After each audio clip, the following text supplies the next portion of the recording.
कई लोग अक्सर समय के अभाव व्यस्तता का बहाना बनाते हैं, पर एक राज्य के राज्यपाल होने के बावजूद जिस तरीके से निरंतरता में महामहिम ने बिहार और बिहारियों की चिंता के लिए उनकी जरूरत के समय में हमेशा वक्त निकाला, मैं चाहता हूँ एक बार जोरदार ताली बजाकर आप सब लोग महामहिम जी का सम्मान, उनका स्वागत करें। साथियों, इस सम्मानित मंच पर मौजूद जो इस मंच की अध्यक्षता भी कर रहे हैं और जो क्षत्रिय महासभा के राष्ट्रीय महासचिव मेरे नेता, मेरे पिता के मजबूत साथी आदरणीय श्री राणा सिंह जी मौजूद इस सम्मानित मंच पर, जिनका जोरदार भाषण आप सब लोगों ने ना सिर्फ सुना, यकीनन उनके भाषण से काफी ऊर्जा आप सबको प्राप्त हुई होगी, जिन्होंने हमेशा से कमजोरों का, ऐसे लोगों की आवाज न्यायपालिका में बुलंद करने का काम किया, जिनकी आवाज को कई बार मदद नहीं मिलती, जिनकी आवाज की सुनवाई कई बार नहीं होती। न्यायपालिका में अगर सही मायनों में गरीबों की, न्यायपालिका में अगर सही मायनों में निर्दोषों की आवाज को बुलंद करने वाले व्यक्ति हो तो देश से, हमारे प्रदेश से अपराध का खात्मा हो जाएगा। इतनी बड़ी जिम्मेदारी को निभाने वाले हमारे साथी सुप्रीम कोर्ट के एडवोकेट आदरणीय AP सिंह साहब, मैं चाहता हूँ जोरदार ताली से आप लोग इनका भी आप लोग स्वागत करें। मौजूद इस सम्मानित मंच पर लोक जनशक्ति पार्टी रामविलास के हमारे युवा कर्मठ, हमारे प्रदेश अध्यक्ष आदरणीय राजू तिवारी जी मौजूद इस सम्मानित मंच पर, पूर्व विधायक और लोक जनशक्ति पार्टी रामविलास के हमारे राष्ट्रीय महासचिव डॉक्टर अच्युतानंद सिंह जी मौजूद इस सम्मानित मंच पर, लोक जनशक्ति पार्टी रामविलास के हमारे प्रदेश के प्रधान महासचिव मेरे मजबूत साथी आदरणीय संजय पासवान जी मौजूद इस सम्मानित मंच पर, लोक जनशक्ति पार्टी रामविलास के हमारे संगठन के हमारे मंत्री रविंदर सिंह जी मौजूद इस सम्मानित मंच पर, लोक जनशक्ति पार्टी रामविलास के हमारे प्रदेश के उपाध्यक्ष संजय सिंह जी मौजूद इस सम्मानित मंच पर, हमारे प्रदेश के उपाध्यक्ष रमेश कुमार जी मौजूद इस सम्मानित मंच पर, मेरे छोटे भाई और आप ही के लाल, यही राघोपुर के बेटा राकेश रोशन जी मौजूद इस सम्मानित मंच पर, पूर्व विधायक और हमारे साथी आदरणीय सतीश राय जी मौजूद इस सम्मानित मंच पर, जिनके नाम का परिचय खूबसूरती से वकील साहब ने दिया, जिनका नाम और हमारे नाम एक दूसरे के पर्यायवाची हैं, मेरे भाई हमारे युवा साथी दीपक चौरसिया जी मौजूद इस सम्मानित मंच पर, पूर्व मुखिया श्री मुन्ना सिंह जी मौजूद यहाँ पर, जितेंद्र जी, नीरज जी मौजूद इस सम्मानित मंच पर, लोक जनशक्ति पार्टी रामविलास के हमारे अनुसूचित जाति जनजाति के प्रकोष्ठ के हमारे प्रदेश अध्यक्ष परशुराम पासवान जी मौजूद यहाँ पर, लोक जनशक्ति पार्टी के वरिष्ठ नेता राजकुमार पासवान जी मौजूद, लोक जनशक्ति पार्टी के हमारे युवा के तेज तरार स्थानीय यहाँ के हमारे नेता श्रीकांत पासवान जी मौजूद इस सम्मानित मंच पर, तमाम विशिष्ट अतिथिगण मौजूद यहाँ पर, प्रेस मीडिया के हमारे तमाम पत्रकार साथी, आदरणीय बुजुर्गों, माताओं, बहनों, मेरे तमाम नौजवान युवा साथियों, सबसे पहले आप सबको चिराग पासवान का प्रणाम। साथियों, आज यकीनन ये मेरा सौभाग्य है कि मुझे वीर महाराणा प्रताप और उनके साथी, उनके संरक्षक दानवीर भामा साहब, उनकी पूर्ति का अनावरण करने का जहां मुझे सौभाग्य मिला, वहीं उनके बारे में कुछ भी कहना सूरज को दिया दिखाने के बराबर है। जिस तरीके से महाराणा, वीर महाराणा प्रताप जी की वीरता की, उनके शौर्य की गाथा न सिर्फ हमारे देश में बल्कि पूरी दुनिया में हर कोई जानता है, हर कोई उससे भली भांति वाकिफ है। हमारे कई पूर्व वक्ताओं ने प्रमुखता से उनके शौर्य की गाथाओं को आप लोगों के समक्ष रखने का काम किया कि कैसे इन विपरीत परिस्थितियों में भी अपने स्वाभिमान के लिए, अपने गौरव के लिए, अपने अभिमान के लिए और अपने क्षेत्रवासियों के संरक्षक के लिए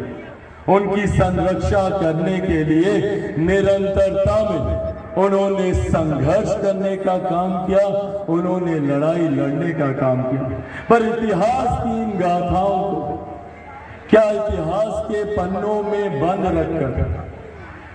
या सिर्फ स्कूल किताबों में पठन पाठन का एक हिस्सा बनाकर भूल जाना क्या सही है? आज मैं इतिहास को दोहराने की बात नहीं करने वाला, मैं वर्तमान की बात करूंगा, मैं आने वाले भविष्य की बात करूंगा। जरूरी है इतिहास से सीख लेते हुए अपने वर्तमान को बेहतर करना, तभी जाकर हम उस भविष्य का निर्माण कर पाएंगे जिसकी कल्पना हमारे पूर्वजों ने की थी, जिसकी कल्पना इन महापुरुषों ने की थी। एक से एक महापुरुष, एक से एक वीरों की गाथाएं हम लोगों ने सुनी है, वीरांगनाओं की गाथाएं हम लोगों ने सुनी। भारत एक सौभाग्यशाली देश रहा जहां पर अनंत ऐसे महापुरुष रहे जिनकी गाथाएं सुनकर हम लोग बढ़े, जिनकी गाथाएं हमारे वर्तमान के बच्चे पढ़ रहे हैं। आने वाले भविष्य को बेहतर बनाने के लिए हम लोग उन गाथाओं को सुनते तो हैं, पर क्या हम लोग सही मायनों में उस पर अमल करते हैं? जहां एक तरफ बाबू वीर कुंवर सिंह जी ने 80 साल की उम्र में, 80 साल की उम्र साथियों कम नहीं होती, उस 80 साल की उम्र में 18 साल के युवा का जोश दिखाते हुए अंग्रेजों के खिलाफ भारत का प्रथम स्वतंत्रता का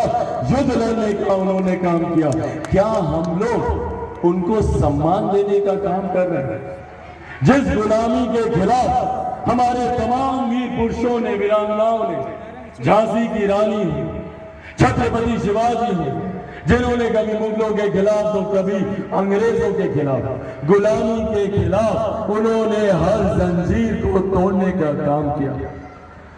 गुलामी के खिलाफ उन्होंने न सिर्फ अपनी आवाज को बुलंद किया बल्कि अपना सर्वोच्च बलिदान, झांसी की रानी कौन भूल सकता है भैया, अपने छोटे से बालक को पीठ पर बांधकर वो अपने देश के लिए, देश की स्वतंत्रता के लिए उन्होंने अपनी जान की बलिदानी दे दी। पर क्या आज उस स्वतंत्रता का हम लोग सम्मान कर पा रहे हैं? आज जब हमारा देश अलग अलग तरीके की गुलामी की जंजीरों में जकड़ा हुआ है, मैं मानता हूं भैया जातीयता गुलामी की अपने आप में एक बहुत बड़ी जंजीर है जो हमारे प्रदेश को हर बीते दिन के साथ पिछाड़ती जा रही है। क्या हम लोग अपने आप को इस गुलामी की जंजीर से हम लोग आजाद कर पाए? क्या हम लोग शिक्षा हासिल कर अपने प्रदेश को सही मायनों में शिक्षित बनाकर विकसित बना पाए? हमारे साथी ने जिक्र किया कि भैया हम लोग आजादी के 75वीं सालगिरह मना रहे हैं, देश भर में धूमधाम से अमृत महोत्सव मनाया जा रहा है, जहां हर प्रदेश के लोग अपने अपने प्रदेश की विकास की गाथाएं अमृत महोत्सव में गिना रहे हैं। तो हम लोगों के पास गिनाने के लिए क्या है? मौत के आंकड़े, अपराधी की गोलियों से कितने लोग मरे, भ्रष्टाचार की बेन कितने लोग चढ़े, जहरीली शराब पीने से कितने लोगों की मृत्यु हुई। क्या गाथा है भैया हमारे पास सुनाने की? मेरे साथियों ने जिक्र किया कि कल जब हम लोग राजगीर में थे तो मैंने 2.5 घंटे का वहां पे संबोधन किया। भाई मैं एक ऐसे प्रदेश से आता हूं जहां पर अगर इस प्रदेश के इतिहास को अगर आप तोलेंगे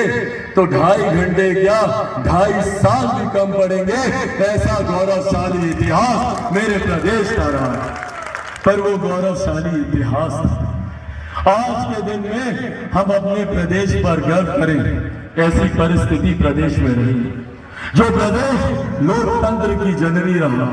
जो प्रदेश स्वतंत्रता की लड़ाई में अपनी आवाज को बुलंद करने वाला रहा, जिस प्रदेश में सबसे ज्यादा IAS IPS ऑफिसर्स भी हो, जिस प्रदेश में सबसे ज्यादा वीर भारत की सुरक्षा पर सरहद पे खड़े होकर सबसे ज्यादा वीर जिन्होंने निछावर किए हो, आज